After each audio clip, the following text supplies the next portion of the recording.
welcome back to Mindspine Tutorials. Our today's topic is mechanism of light production and other topics as well in under this video session. And if you are new to this channel, I want you to know that we have uploaded bioluminescence series in Hindi plus English also, that is in bilingual method also. So if you want to study this subject in Hindi, then try searching out for Mindspine Tutorials bioluminescence. Now let's get started. Or else I will put the link of this bioluminescence in bilingual mode in description box as well as in comment section below. So do check it out if you don't want to study this subject in English. So let's get started. The first thing here is mechanism of light production. Now it is stated here is that Raphael Dubois 1885 to 1887 French physiologist performed pioneer experiments. Now one thing which is important to note here is that we have to pronounce it like Dubois, not Du Bois. So please mind it here. Now next thing here is what he did was he used photogenic organs of West Indian elastrate beetle called Pyrophorus. So what he did was he used a West Indian elastrate beetle whose name was Pyrophorus. We can say whose scientific name was Pyrophorus. And when brightly luminescent organs, when he extracted out the brightly luminescent organs and when he plunged it into or put it into boiling water, the lights were extinguished. All the color or all the light which was displaying out was just extinguished at that time. But the water, if quickly cooled, contained something which produced light. When mixed with an extract prepared from similar organs by irritating them in cold water and letting the mixture stand until the luminescence had disappeared. Now basically what is happening here is when brightly luminescent organs are put into the boiling water or plunged into the boiling water, lights were quickly extinguished. But when this water was quickly cooled, then something new happened here, which is that the produced light was again there. The light was again there. And when this light was mixed with an extract prepared from similar organs by irritating them in cold water and letting the mixture stand until the luminescence had disappeared. So luminescence again disappeared, but in hot water there was no luminescence. In cold water luminescence was there. And when after some time when the mixture was allowed to stand, the luminescence had disappeared. So this was all the conclusion he concluded from his experiment. From this, Dubois coined the term luciferin for the principle in his hot water extracts and luciferase for that in the cold extracts. Dubois stated that the light production took place when luciferin was oxidized by molecular oxygen in the presence of a catalyst luciferase. Subsequent research has shown that he was correct.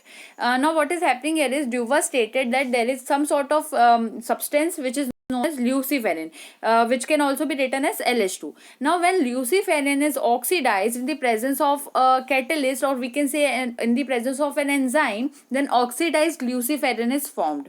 And when oxidized luciferin is formed, it helps in the production of bioluminescence. Now in other statement what it is saying is bioluminescence is an instance of chemiluminescence. It means bioluminescence is an example of chemiluminescence in which complex organic molecules of luciferanes are oxidized in the presence of specific enzyme catalyst called luciferases. Molecular oxygen is always required for the reactions. Harvey 1960 stated it. It is not clear here, so we will just clean this out. Now what it is saying is bioluminescence is a kind of example of chemiluminescence, and in which complex organic molecules of luciferanes are oxidized in the presence of catalyst or enzymes called known as luciferase. Now when molecular oxygen is seen, then molecular oxygen is always required for the reactions, because if molecular oxygen will not be there, there will be no oxidation of luciferin, right? Now in this point, which is molecular oxygen is always required for reactions, Harvey 1960 stated this. Now in next point what they are saying is the reaction acquires magnesium ions and phosphate bond energy, which is known as ATP. The overall reaction may be written as. So other than molecular oxygen, we also require these organisms also require magnesium ions and phosphate energy bonds, that is ATP. So what is happening? Luciferin known as LH2 combines with magnesium and also with ATP in the presence of an enzyme known as luciferase and form light enzyme and inactive products. Also, there are evidences to suggest that an active intermediate luciferin Mg++ luciferase ATP is formed, and this complex in the presence of O2 generates an excited state and emits a quantum of light upon decomposition. So what they are saying, when this type of reaction occurs in the presence of oxygen, magnesium, luciferase ATP, then a complex in the presence of oxygen is generated, and it is in the excited state, so it emits a quantum of light, or in simple words we can say it emits light upon decomposition.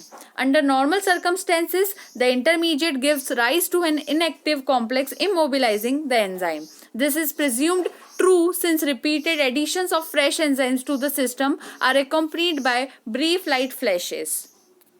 Now present here is the scheme which is depicting the reactions which we just followed right before. So you can check these reactions afterwards also. Now we will see the control of bioluminescence, which is very important here. Control of bioluminescence means how is the bioluminescence controlled. The control of light production in animals is fundamentally of three types. The first two are observed in extracellular luminescence, and the luminescent materials are expelled from a photogenic sac into the surrounding seawater. Now what they are saying is control of light production in animals are fundamentally of three types, and from these three types the first two are observed in extracellular luminescence, the luminescence which is occurring outside of the body of organism. The luminescent materials are expelled, or we can say they are just taken out from the body from a photogenic sac into the surrounding seawater.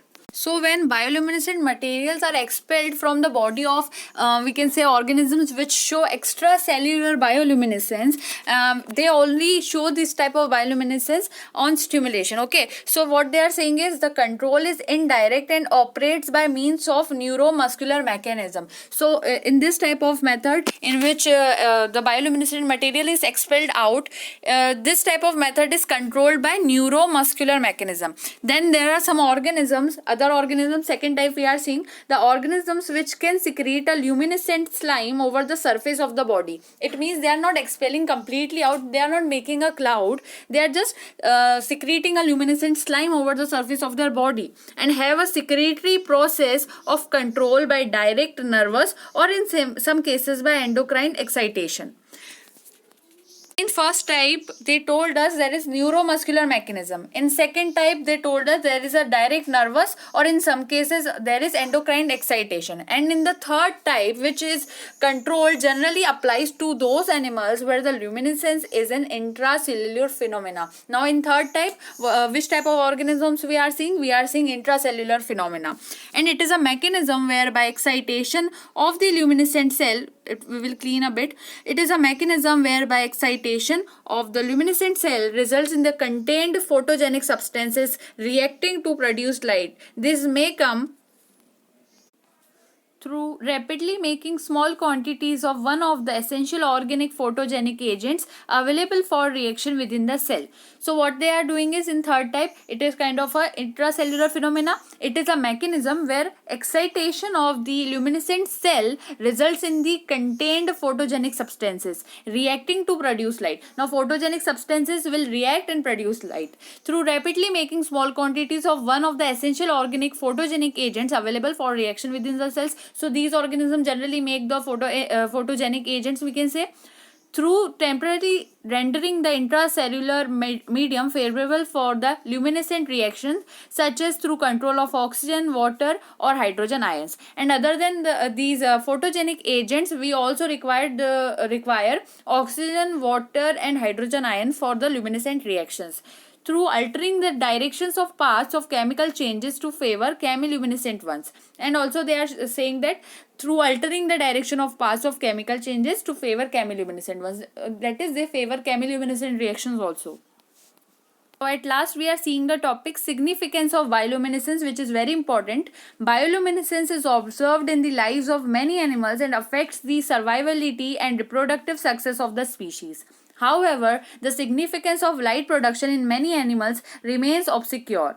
Three types of functions have been ascribed to bioluminescence. In this segment, they are showing only three significances, but in my other videos, you can see more significances also. So, first, see these significances. First significance is So bioluminescence is used in food procurement. What is food procurement? Means obtaining of food. So evidence for this function is provided by the glowworms. Glowworms show this type of significance of the famous caves at Wetomo 200 miles north to Wellington, New Zealand, Harvey 1952. The glowworms belong to Diptera of class Insecta and inhabit in the vast numbers on the ceilings of the caves. Each insect possesses a long, sticky, glistening thread which hangs down 15 to 60 centimeter and serves as a trap for other animals. The prey is attracted by the light and is trapped.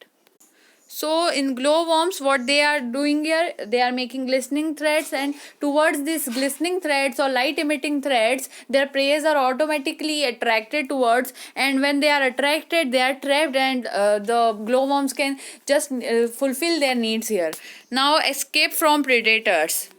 Escape from predators in the forms like deep sea shrimps, Cistellapsis and Acanthiphyra, and the squid Heteroteuthis. A sudden cloud of luminescent secretion is discharged when the animals are irritated. This confuses a predator and permits an escape into darkness. Now, what is happening in these organisms? These organisms just make a cloud of luminescent material and just run away from their predators, and as a result, their predators are just confused by seeing that cloud or ink or of bioluminescent material, and they just ran away.